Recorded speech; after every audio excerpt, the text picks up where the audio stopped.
بسم الله الرحمن الرحيم. عما يتساءلون عن النبأ العظيم الذي هم فيه مختلفون. كلا سيعلمون ثم كلا سيعلمون.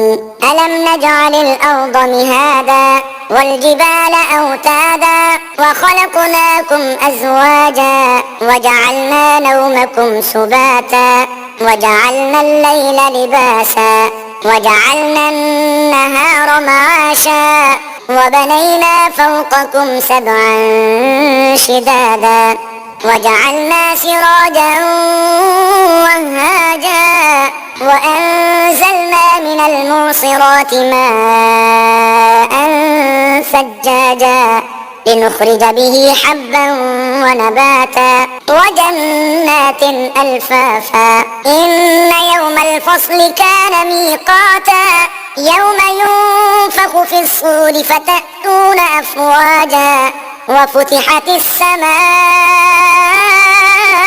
فكانت أبوابا وسيرت الجبال فكانت سرابا. إن جهنم كانت مرصادا للطاغين مآبا لابثين فيها أحقابا لا يذوقون فيها بردا ولا شرابا إلا حميما وغساقا جزاء وفاقا. إنهم كانوا لا يرجون حسابا وكذبوا بآياتنا كذابا وكل شيء أحصيناه كتابا فذوقوا فلن نزيدكم إلا عذابا.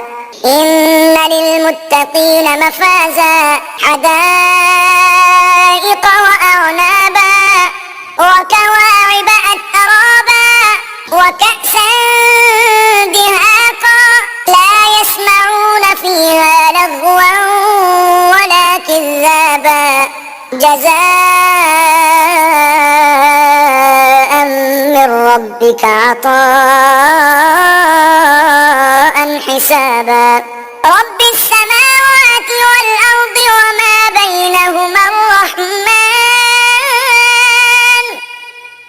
لا يملكون منه خطابا. يوم يقوم الروح والملائكة صفا لا يتكلمون إلا من أذن له الرحمن وقال صوابا. ذلك اليوم الحق فمن شاء اتخذ إلى ربه مآبا. إنا أنذرناكم عذابا قريبا يوم ينظر المرء ما قدمت يداه ويقول الكافر يا ليتني كنت ترابا.